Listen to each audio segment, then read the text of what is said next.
Right after a storm, when the sky is still a bruised purple, and the wind still has a touch of a chill to it, we would go to the beach. I remember flipping over sandstones at the edge of the surf, half buried in wet sand, dark seaweed tangled around their edges. Each one held a moment of possibility. My heart would skip as I'd reach down, fingers gripping the cold, rough surface, ready to turn it over. For that brief second before the rock rolled, before reality rushed back in, I was certain this would be the one. This would be the stone hiding a Colombian emerald, waiting to wink back at me after centuries beneath the waves. Even now, I can't walk the beach without checking. That dark shape in the surf could be nothing, could be everything. Growing up on Florida's Treasure Coast does that to you. You learn to scan the sand, to wait out for that promising rock tumbling in the waves, to flip over anything that might be hiding Spanish silver or precious gems beneath centuries of sand and salt. This fascination with buried treasure is woven into the very fabric of this place, thanks to the tragic fate of a Spanish treasure fleet. On July 31st, 1715, a hurricane sent 11 galleons laden with silver, gold, and gems to the bottom of the Atlantic, just off the coast.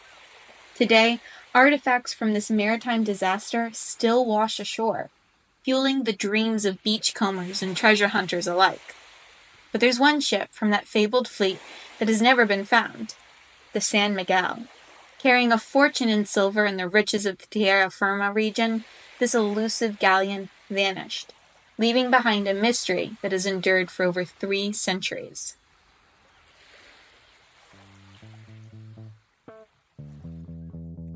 Welcome to Mysteries of the Marsh, where we uncover the Sunshine State's strangest legends, untamed histories, and forgotten chapters.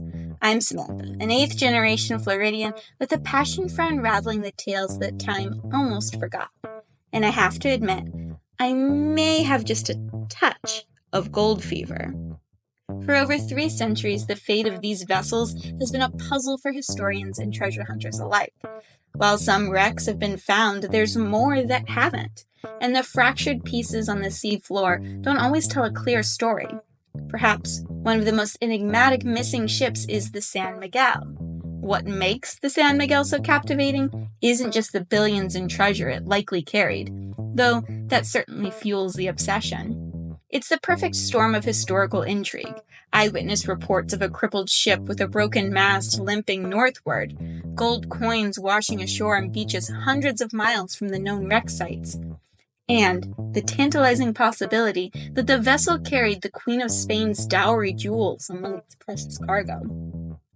So grab your bug spray and a metal detector.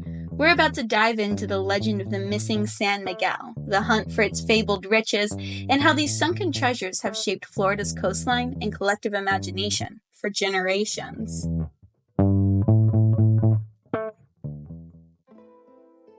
By the early 18th century, Spain's colonial empire stretched across 2 continents, its wealth flowing from mines in Peru and Mexico, pearl beds in Venezuela, and emerald deposits in Colombia. But all this wealth was worthless until it reached Spain, and there was only one practical way to move it: by sea. The Flota de Indias operated with clockwork precision. Twice each year, heavily armed convoys would leave Spain, following established routes developed through decades of experience. The fleets would split into 2 branches: the Nueva España Flota, bound for Mexico, and the Tierra Firma Flota, heading to South America. After collecting colonial wealth, these ships would reconvene in Havana, preparing for the journey home. Florida's geography made it central to this maritime highway, largely due to the Gulf Stream, a remarkable ocean current that could make or break Spain's entire colonial enterprise. Ships riding this natural conveyor belt could travel up to 3 or 4 knots faster than normal, cutting weeks off of their journey to Spain. In an age when time at sea meant greater risk for pirates, storms, and disease, this advantage was literally worth a fortune. Without the Gulf Stream, ships would be forced to fight against prevailing winds and currents, turning a difficult journey into an almost impossible one. But this maritime highway ran through dangerous territory. The the Florida Straits created a natural bottleneck, forcing ships to navigate between the Florida Keys' treacherous reefs and the Bahama banks. The water here concealed a lethal maze of coral outcroppings that could tear through wooden hulls like paper. Every Spanish pilot knew the grim statistic. More vessels had been lost here than anywhere else in the New World. This narrow passage meant ships couldn't easily scatter to avoid storms or threats. They had to maintain their course through some of the most hurricane-prone waters in the Atlantic. The economic pressures behind these voyages were enormous. Spain's empire literally ran on New World silver. The crown was deeply in debt to European bankers, and delays in treasure shipments could trigger financial crises. A typical treasure fleet might carry cargo worth millions of pesos, equivalent to billions in today's currency. The 1715 fleet alone transported chests containing 14 million pesos in registered silver and gold, with millions more in contraband, enough wealth to fund Spain's government for a year. The ships groaned under the weight of their cargo, riding dangerously low in the water, their holds packed with minted coins, ingots, emeralds, and pearls. This wealth had to move, regardless of risk. By 1715, these waters were becoming even more dangerous. The War of Spanish Succession had just ended, leaving thousands of privateer captains suddenly unemployed. Many turned to piracy, marking the beginning of what we now call the Golden Age of piracy. Pirates like Benjamin Hornigold were already establishing bases in the Bahamas, perfectly positioned to prey on ships forced to pass Florida Straits. Their lookouts perched on island heights, scanning the horizon for the telltale silhouettes of treasure galleons. For these men, capturing even one ship from the Spanish fleet would bring more wealth than most could imagine in a lifetime.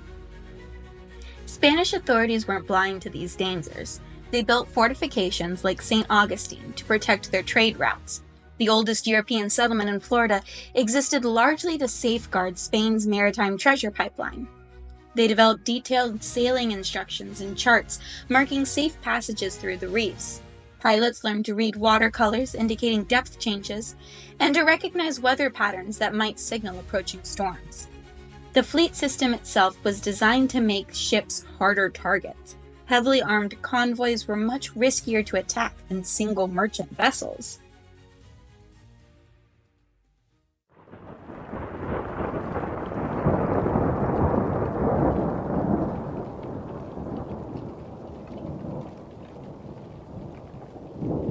Despite these elaborate safeguards, the treasure fleet system remained fundamentally vulnerable.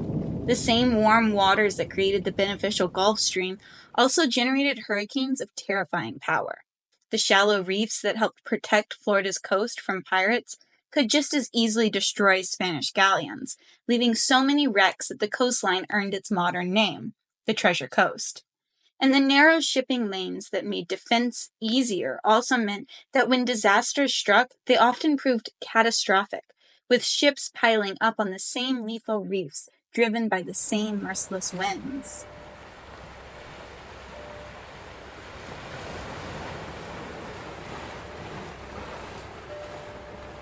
In July of 1715, 11 ships gathered in Havana's harbor, their holds containing the accumulated wealth of Spain's American colonies.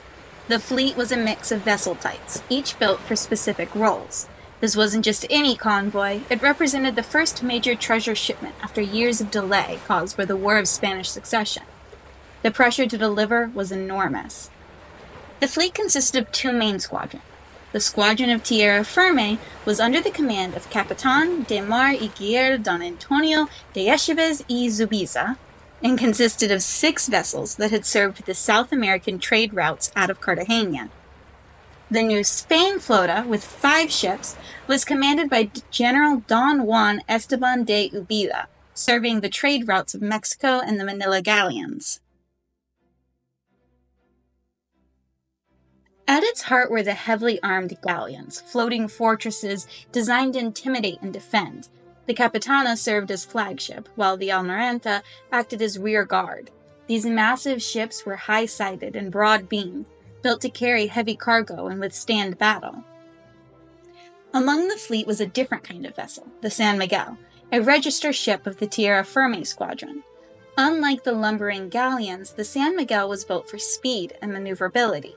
Its longer, narrow hull and sophisticated rigging allowed it to point closer to the wind, making it more adaptable in dangerous waters. As Captain Doug Pope, who has dedicated years to hunting this elusive wreck, explains, "It was the register strip of the fleet, which meant it had permission to carry valuable cargo and important wealthy passengers. This special designation made the San Miguel potentially even more valuable than its larger companions."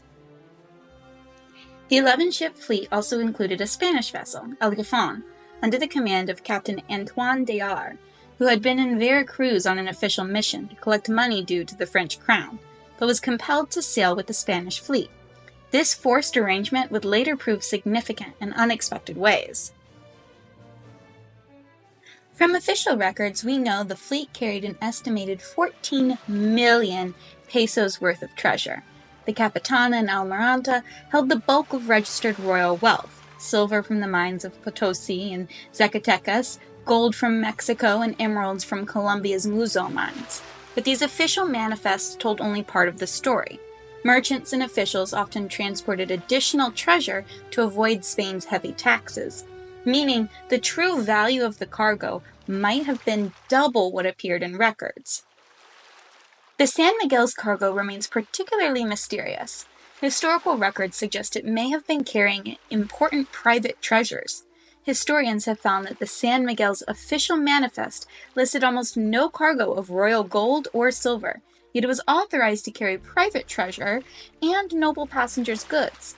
This discrepancy has led many to believe that the vessel concealed a fortune in unregistered wealth. What makes identifying these ships and their cargoes so challenging today is that Spanish officials themselves didn't always maintain clear distinctions between vessels and their records. Ships were sometimes renamed, repurposed, or misidentified, even in contemporary documents. This historical uncertainty continues to complicate modern attempts to match discovered wrecks with specific vessels from the fleet. The larger galleons carried up to 300 people each, a mix of crew, passengers, and soldiers. The San Miguel operated with a smaller crew, typically 150 to 200 people. This meant it could stay at sea longer with its provisions and move more nimbly through dangerous waters.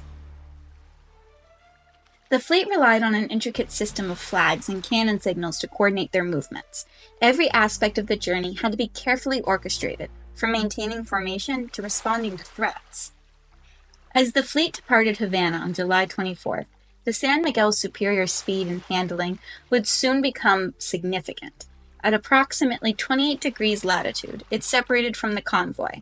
The French ship El Grifon had already parted ways 2 days earlier. Such separations were unusual. Faster ships often traveled independently, trading the protection of the fleet for the advantage of speed and maneuverability. Some historians suggest the San Miguel may have been deliberately trying to avoid worsening weather conditions. Whatever the reason for its separation, this decision would become a pivotal moment in its journey. The San Miguel, laden with its still unknown cargo, sailed north. Behind it, the main fleet continued on their chartered course. Unaware, they were sailing towards disaster.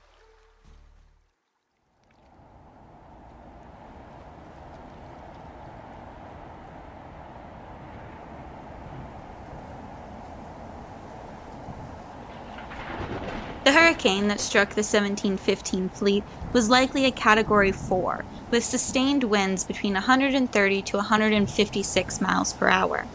Modern analysis of the survivors' accounts and weather patterns suggests it originated in the Caribbean Sea before tracking northwest towards Florida's coast. The fleet, already vulnerable in the narrow shipping lane between the Florida Keys and the Bahama Banks, had nowhere to run.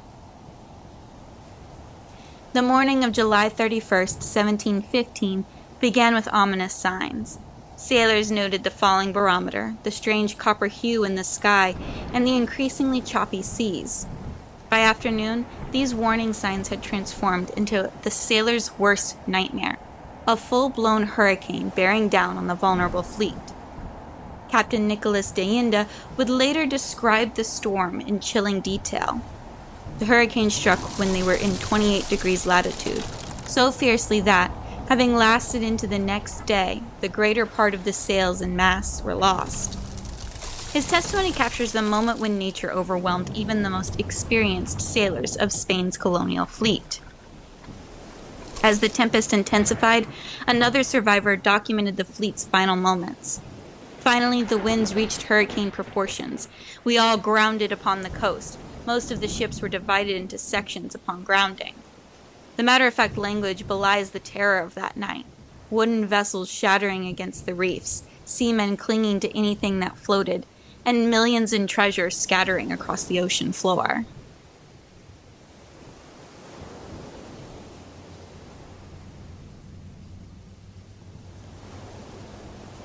The storm's fury scattered the ships across 35 miles of coastline, from present-day Sebastian Inlet to Vero Beach. Seeing that it was impossible to keep their position, Yinda recounted, the ships had to be run aground. The storm surge and violent waves drove the vessels onto Florida's treacherous reefs and sandbars. Ship after ship succumbed, their timbers splintering, their precious cargoes spilling into the churning waters. San Miguel de Lima y Mela, one of the few captains whose ship survived the hurricane's fury, wrote to Havana on October 15th.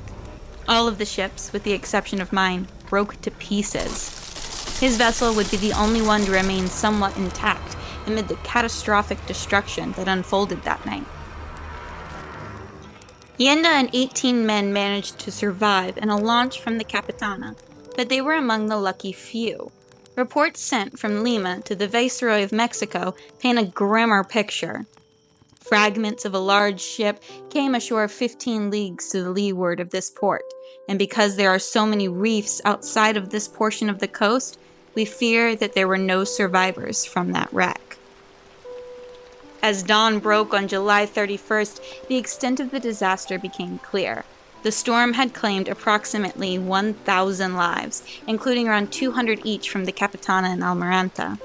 The scattered survivors established makeshift camps along the coast, while Spanish officials scrambled to organize recovery efforts. Lieutenant Governor Spotswood of Virginia would later report to Secretary Stanhope the devastating news. The Spanish fleet, richly laden, consisting of 11 sail, are, except for one, lately cast away in the Gulf of Florida, to the southward of St. Augustine. A considerable quantity of plate is likewise cast away about 40 miles to the northward of St. Augustine. Spotswood's words contain a crucial clue.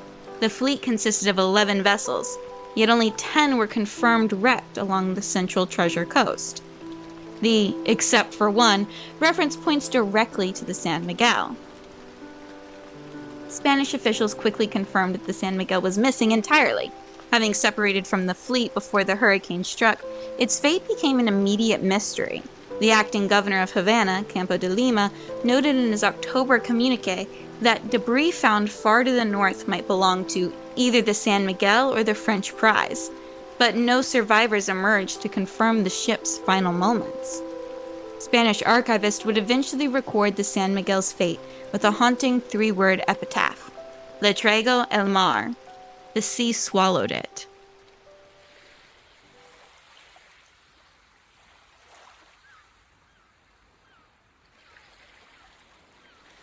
With the storm's fury spent, Florida's shoreline became the site of one of history's largest salvage operations.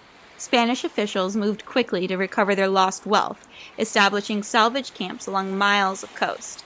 These weren't just simple operations, they were carefully organized efforts involving hundreds of workers, from surviving crew members to local indigenous laborers. The Marquis Don Fernando Chacon oversaw what would become a remarkably sophisticated recovery effort for its time. His main salvage vessel, the El Príncipe de Asturias, became the command center for operations.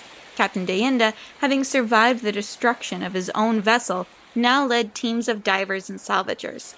His team used the wreckage of the Dutch prize ship Hollandesa as a makeshift shelter while they worked to retrieve what they could. But even as recovery operations began, discipline problems emerged among the desperate survivors. Admiral Francisco Salmon, who oversaw the survivors' camp, sent an urgent plea to Florida's governor. "I wish to communicate to you, in confidence, that my men have revolted and are leaving this camp for your garrison heavily loaded with the silver they have stolen. please, have them arrested and deprived of what they have unlawfully taken. The disaster had transformed loyal sailors into treasure thieves, willing to risk execution for a share of the riches. The initial salvage recovered a significant portion of the fleet's treasure, but the work was dangerous and time-consuming. Divers had to contend with strong currents, sharks, and the ever-present risk of drowning as they searched the scattered wreckage. Don Miguel de Lima y Melo, whose ship had survived the initial impact, reported, "My ship stayed intact for 30 days after this disaster. We recovered part of the cargo and then burned the ship." This deliberate burning of a crippled vessel shows the extreme measures taken to access treasure trapped in the lower holds. The Spanish maintained detailed records of their recovery efforts, noting everything from the weight of silver recovered to the number of emeralds found. By the time weather and sea conditions became unsuitable for continuing salvage in late October, over 5 million pieces of eight had been recovered, along with gold, jewelry, and much of the king's treasure. Although the bulk of salvage was completed within months, efforts continued well into 1718. But among these meticulous records, there was a conspicuous silence about the San Miguel. No wreckage, no cargo, no trace of the frigate or its crew appeared in the salvage reports. Spanish documents simply listed those aboard, and then bluntly concluded the ship no aparece. It has not appeared. News of such wealth couldn't be contained. The disaster and subsequent salvage operation attracted the attention of pirates operating throughout the Caribbean. Henry Jennings, whose name would become legendary in pirate lore, saw an opportunity.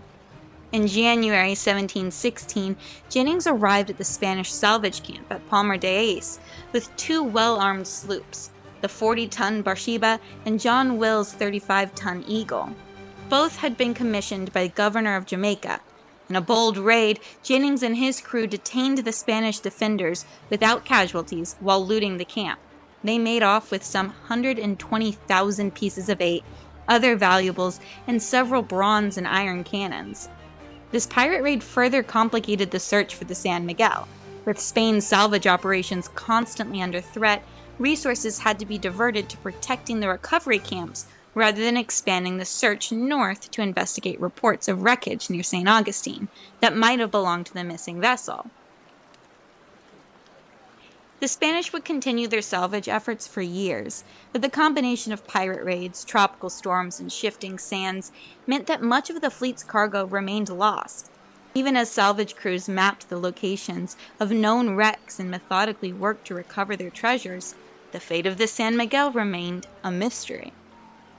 What makes the search for this ship particularly challenging is that it separated from the fleet before the hurricane struck. Unlike the other wrecks concentrated along a specific stretch of coastline, the San Miguel could have traveled considerably farther before encountering the storm.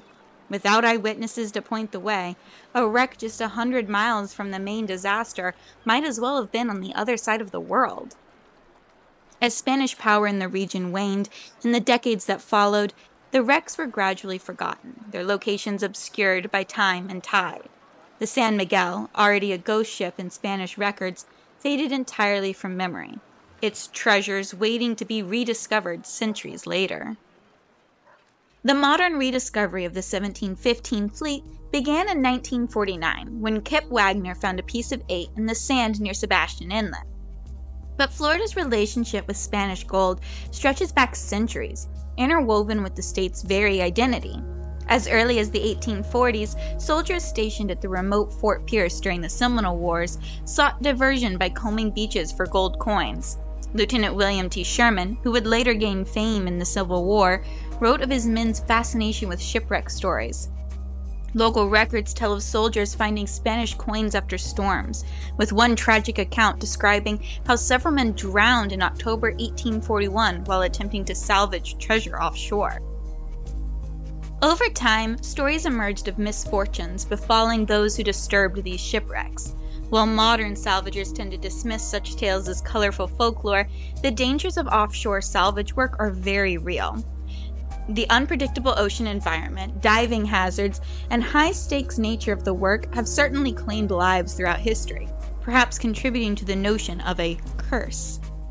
From the Jupiter Inlet stories of Captain Thomas Stone finding a Spanish chest on the beach containing gold coins in the 1870s, to occasional discoveries after major storms, the beaches periodically yielded their secrets.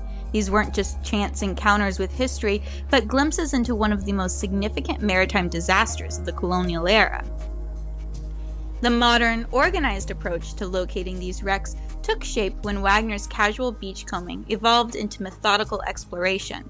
Following his initial discovery, Wagner formed the Reel 8 Company in the early 1960s, named for the Spanish pieces of eight they sought. These pioneers learned to read the beaches like texts, tracking how storms reshaped sandbars and exposed previously buried artifacts. Today's professional salvagers rely on much more sophisticated technology. According to local experts, two tools have proven particularly valuable: magnetometers and underwater metal detectors. Magnetometers are essentially sophisticated compasses that measure variations in the Earth's magnetic field. When towed behind a boat, they can detect large ferrous objects like anchors, cannons, and ship's fittings buried beneath the sea floor. What makes magnetometers so effective for locating Spanish wrecks is the abundance of iron objects that were essential to colonial ships, especially their cannons. A single cannon creates a significant magnetic anomaly that can be detected even when buried under several feet of sand. These magnetic signatures show up as distinctive spikes on the equipment's readout, guiding divers to promising locations for closer investigation. For more precise work, salvagers use specialized underwater metal detectors designed to function in the challenging saltwater environment. Unlike beach detectors, these waterproof instruments can differentiate between various metals, helping divers distinguish valuable artifacts from modern debris. In the hands of experienced operators, these handheld detectors can locate smaller objects like coins, buckles, and jewelry that would be missed by the broader sweep of a magnetometer. What's fascinating about this work is the blend of high-tech equipment and painstaking human expertise. An experienced salvager can read subtle seafloor features and interpret magnetometer data in ways that technology alone cannot match. The most successful operations combine sophisticated instruments with an intimate knowledge of historical shipping routes, weather patterns, and coastal changes. The machines may identify anomalies, but it takes years of experience to distinguish a Spanish cannon from a discarded modern anchor or piece of debris. Despite these technological advances, Florida's coastline presents unique challenges. The state's limestone foundation is porous, allowing sand to shift dramatically. Inlets migrate, beaches erode and rebuild, and what was shallow water in 1715 might now lie beneath coastal development. Perhaps most significantly, the same hurricane forces that claimed these ships continue to reshape their remains centuries later. Each major storm can scatter artifacts for miles, bury wreckage under fresh layers of sand, or suddenly expose pieces that have been hidden for decades. A wreck site that was intact in the 1700s might now be spread across miles of seabed, with remnants carried by successive hurricanes into completely different areas. This constant reshaping of the underwater landscape means that the San Miguel's resting place, if it exists as a cohesive site at all, could be masked by centuries of environmental change and storm-driven fragmentation. The search is further complicated by the fact that much of what we thought we knew about these shipwrecks has been called into question. Recent archival research suggests that the naming and identification of known wrecks may not be as certain as once believed. Many salvagers now acknowledge that the historical record is incomplete, and that positively identifying which wreck corresponds to which ship requires more evidence than is typically available. In what seems like the ocean's way of maintaining its mysteries, the most promising discoveries often occur after major storms reshape the coastline. In 2015, exactly 300 years after the original wreck, divers recovered 4.5 million in gold coins near Vero Beach. "The gold looks like it fell into the water yesterday," remarked William Bartlett, one of the discoverers. The following year, Hurricane Matthew swept through the area, dramatically altering the underwater landscape and potentially exposing or reburying artifacts that had remained hidden for centuries. This pattern of discovery and concealment has led salvagers to develop competing theories about where the most elusive prize, the San Miguel, might ultimately be found. After all, unlike the other ships that went down together, the San Miguel had separated from the fleet and could have traveled a considerable distance before encountering the hurricane. Through decades of research, analysis of historical accounts, and careful tracking of scattered artifacts, 3 leading theories have emerged about the San Miguel's location, each supported by different lines of evidence. The Amelia Island theory gained credibility in 1975 when Spanish gold coins from the 1715 era were found washing ashore near the Georgia border, hundreds of miles north of the known wreck sites. This aligns with Spanish reports of wreckage found 40 miles northward of St. Augustine. The St. Augustine theory focuses on the treacherous sandbars and changing channels around Spain's oldest colonial settlement. The acting governor of Havana reported fragments of a ship washing ashore, 15 leagues to the leeward of that port. The complex underwater topography around St. Augustine has claimed countless vessels throughout history, potentially including the San Miguel.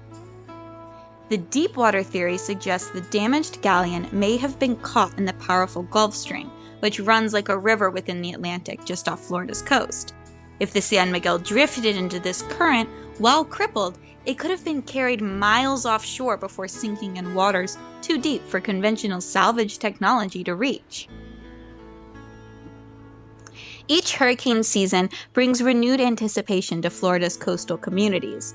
After Hurricane Jeanne in 2004, beachcombers found Spanish coins along shores that had been thoroughly searched for decades. In 2020, Jonah Martinez recovered 22 Spanish silver coins dating to 1715 from Wabasso Beach after seasonal erosion. The ocean continues to surrender its secrets at its own pace, seemingly choosing when and to whom it reveals its treasures. For Floridians, the search for these historic shipwrecks represents something deeper than potential riches. It connects modern coastal communities to a maritime heritage that predates the United States itself.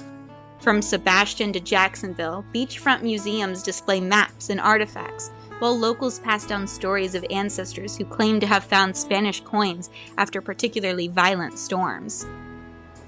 3 centuries after the disaster, these elusive galleons continue to shape Florida's identity. They remain both historical puzzles and reminders of how thoroughly the state's stories intertwined with the sea. Somewhere along our coast, perhaps beneath a modern beach community or in waters we pass over every day without a second thought, lie the answers to some of Florida's most enduring maritime mysteries.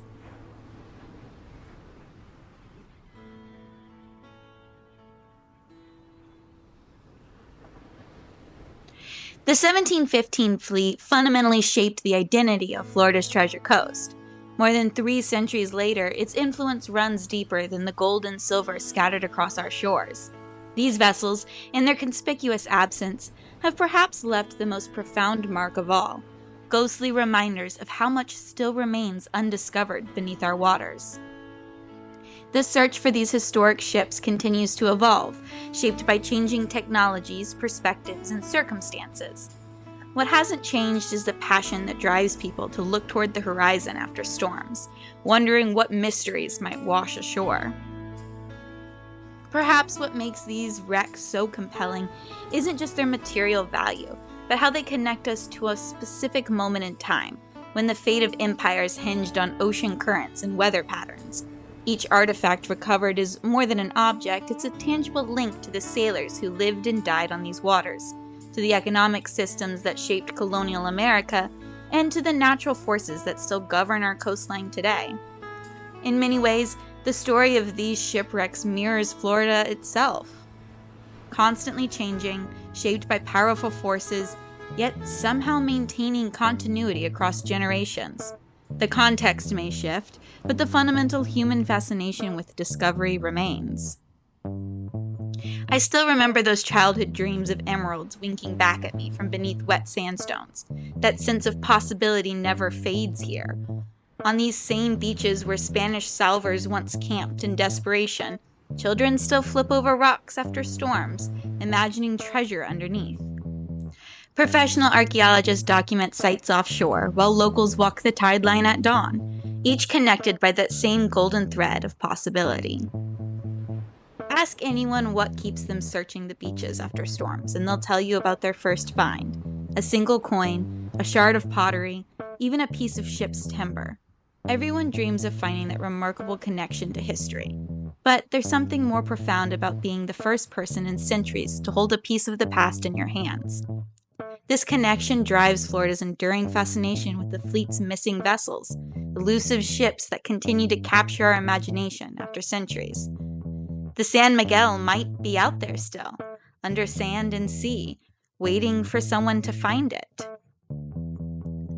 Want to dive deeper into Florida's untamed past? Follow us on Instagram at Mysteries of the Marsh for historical photos, newspaper clippings, and other artifacts from each episode. You'll get a behind-the-scenes look at the real people and places we discuss, plus updates on new episodes dropping every Saturday. Until next time, don't let the treasure slip between your fingers, and don't feed the gators.